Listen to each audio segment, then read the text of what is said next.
we are doing for standard third standard social studies unit 5 part 1 dance and music. We have already done this in fair book also and textbook also. It's a revision for your unit test, so we are starting it again. खाली unit test के लिए मैं वापस आपको पूरा explain कर रही हूँ और सब एफबी और सब भी मैं आपको एक्सप्लेन करूँगी, मैं पीडीएफ भेजूंगी।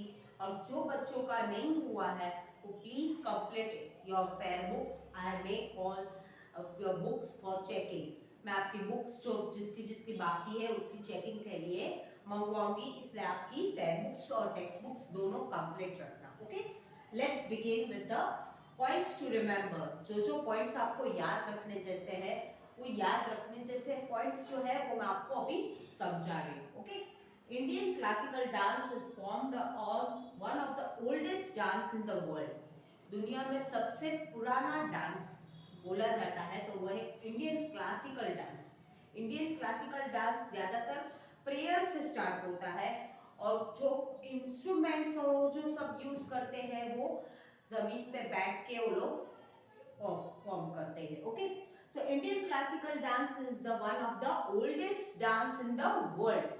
दुनिया में सबसे ओल्डेस्ट डांस बोला जाए तो वो है Indian classical dance.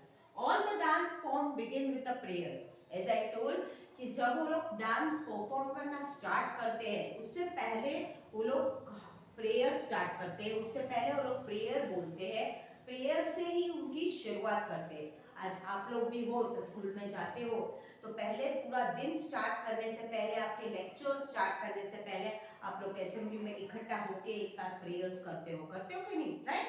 So every work which you start begin the starting is good from the prayer.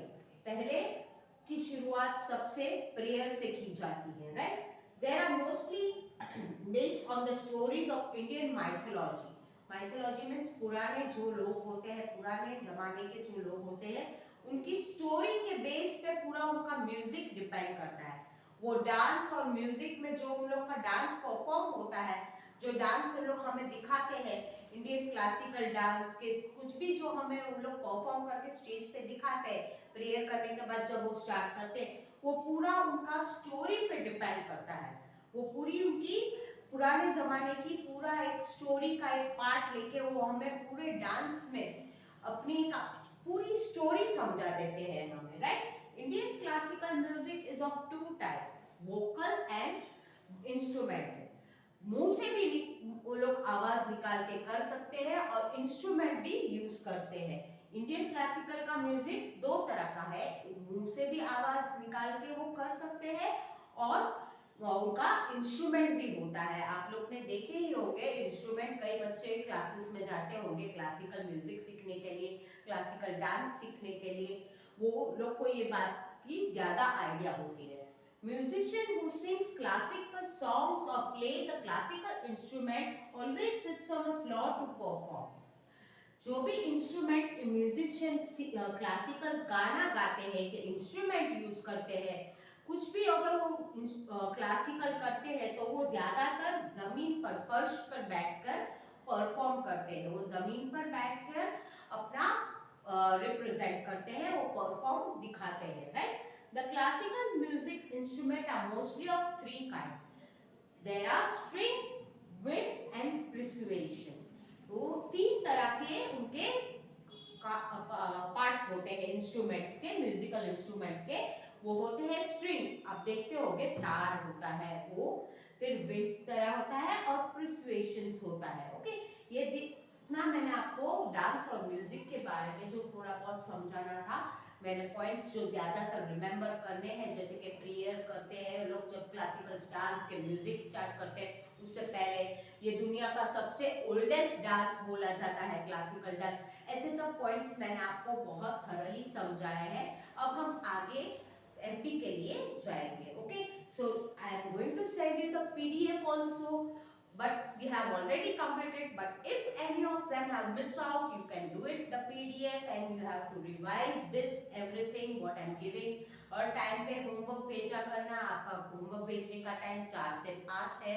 आपकी अटेंडेंस गिनी जाएगी होमवर्क की वजह से, इसलिए आप रेगुलर होमवर्क करके घर में भी स्कूल का एटमॉस्फेयर बना के रखना ताकि आपको प्रॉब्लम ना हो। आप ऑफलाइन में से ऑनलाइन में गए हो, लेसन पर फोकस रखना।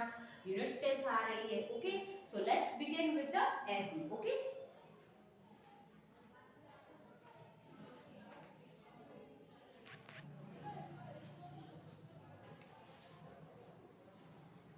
So we are starting with the question answer first. In this part there are no MPs, so we are starting with the question answers and I want you all to do thoroughly. आप लोग को question answers अच्छे से learn करने हैं। मैं week में एक बार Zoom का भी लूंगी और Zoom में हम एक दूसरे को question answers orally पूछेंगे। मैं आपको orally question answers पूछूंगी और I hope कि you will learn very nicely. Okay? So let's begin. So first question. Name the two classical dance form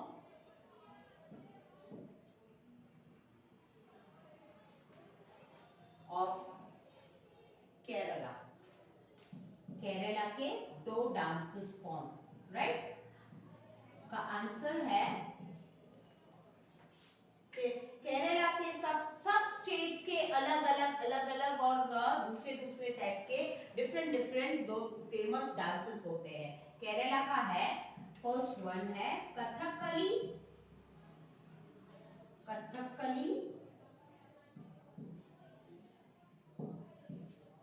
and Mohiniyattam,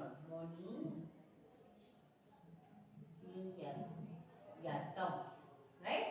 आपको स्पेलिंग्स भी बहुत अच्छे से लर्न करने हैं। मैं आपको पीडीएफ भी भेजने वाली हूँ, so you don't have to worry. If you have any type of question you can ask me, don't hesitate. आपको कोई भी प्रॉब्लम हो मुझे कॉल करके पूछ सकते हो। Second question is what is folk dance, right. Folk dance क्या है? And list three differences, list three differences between classical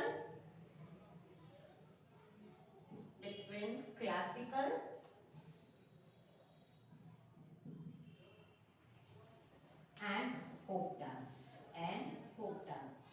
classical और फोक डांस के बीच में क्या डिफरेंस है, वो दोनों में अलग अलग कौन सी ऐसी बात अलग अलग है, वो हमें ये आंसर में दिखाना है। क्वेश्चन है कि क्या what is the folk dance, folk dance क्या होता है, और तीन डिफरेंसेस हमें बताने हैं कि क्या ऐसा अलग अलग है फोक डांस में भी और क्लासिकल में। तो पहला हम फोक डांस का लिखेंगे कि, और फिर हम उसका लिखेंगे, दोनों हम डिवाइड करके लिखेंगे। आप देख सकते हो कि मैंने दोनों पार्ट कर डाले हैं, folk dance and classical dance, right.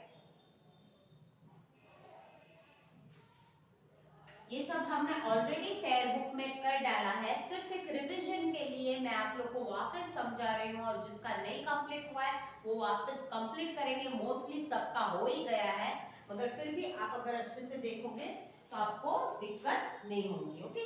Folk dance, a folk dance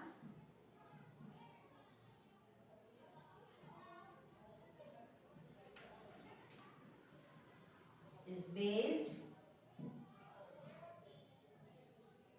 on celebration, यानी कि जो सेलिब्रेशन होता है, सेलिब्रेशन कब होता है, जैसे कि हमारा हार्वेस्ट फेस्टिवल हो कि कुछ भी हो तब फोक डांस किया जाता है। कब किया जाता है? कोई सेलिब्रेशन हो तब फोक डांस होता है। और classical dance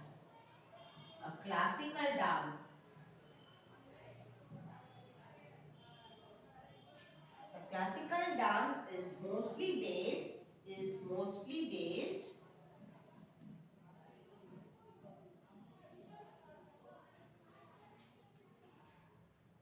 on stories from Indian mythology,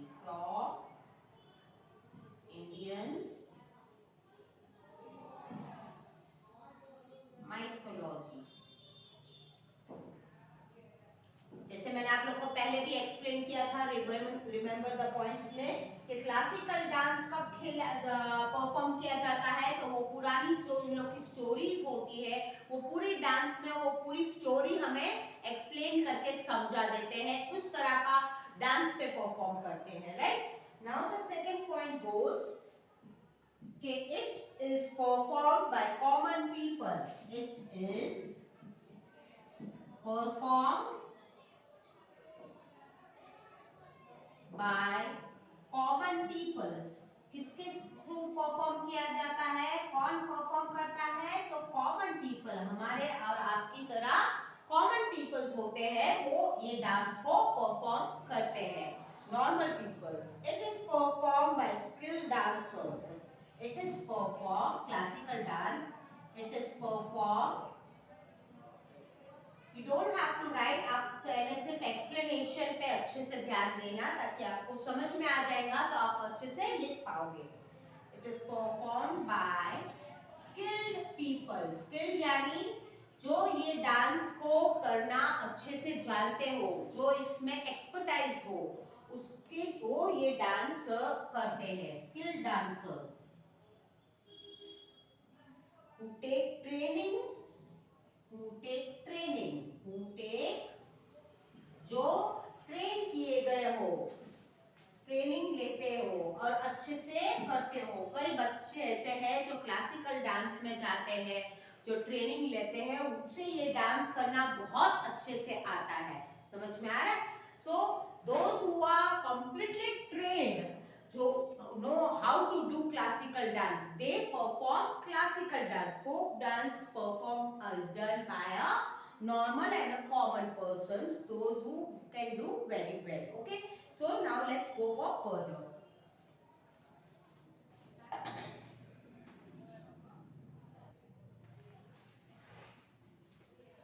Now the other question we are going, which is what is ढोलक। आप लोग को पता होगा कि what is ढोलक, right? What is the difference? What is the difference between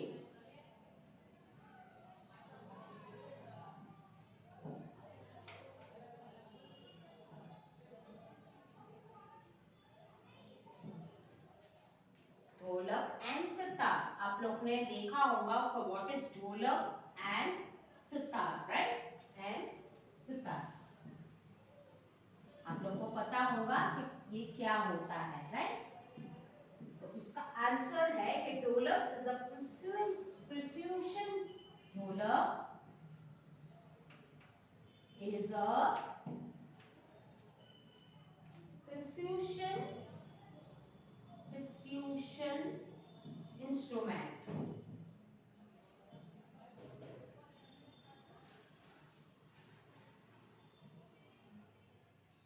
whereas sitar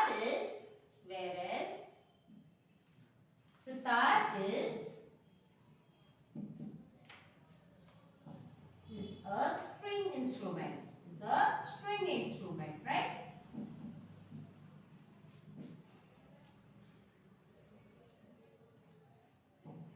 Okay,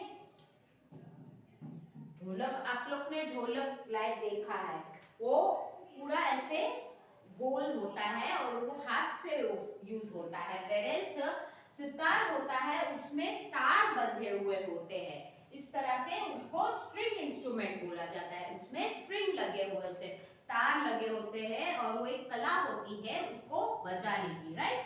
so students, I have given you the dance and music information, remember the points दिया है मैंने, समझाया, क्वेश्चन आंसर्स मैंने समझाया है और मैं पीडीएफ भी भेजने वाली हूँ। अगर आपको फिर भी कुछ नहीं समझ में आया तो आप मुझे कॉल करके पूछ सकते हो, मगर होमवर्क्स रेगुलरली करो, ऑफलाइन से ऑनलाइन गए हो तो अच्छे से बुक्स कंप्लीट करो, नीटली सब वर्क करो। आपका होमवर्क भेजने का टाइम 4 से 5 है, आपका होमवर्क जैसे रेगुलर आएगा वो हिसाब से आपकी अटेंडेंस रखी जाएगी, इसलिए रेगुलर सब स्कूल के माहौल के हिसाब से ही वो टाइम पे आप अपना वर्क करते रहो। Okay students, so bye, take care, be safe at home. Okay, bye.